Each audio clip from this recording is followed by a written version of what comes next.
Konting kaalaman tayo guys, ito ay turmeric. Ayan, kung marami kayong turmeric at ginger, ayan, paghiwa-hiwain nyo lang.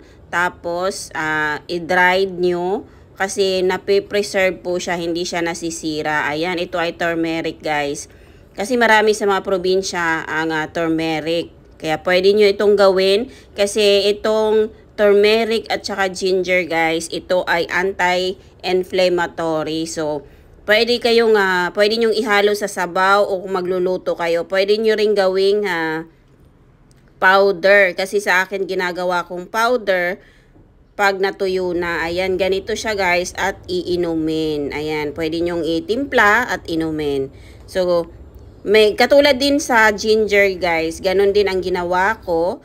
Hiniwa-hiwa ko. Huwag nyo nang balatan guys kasi kasali ang balat dyan. Hugasan nyo lang ng maigi. Ayan. So, pag magluto kayo ng sabaw o magluto ng kung ano-ano, pwede nyong haluan ng ganito. So, yun lang guys. And thank you for watching. Ayan.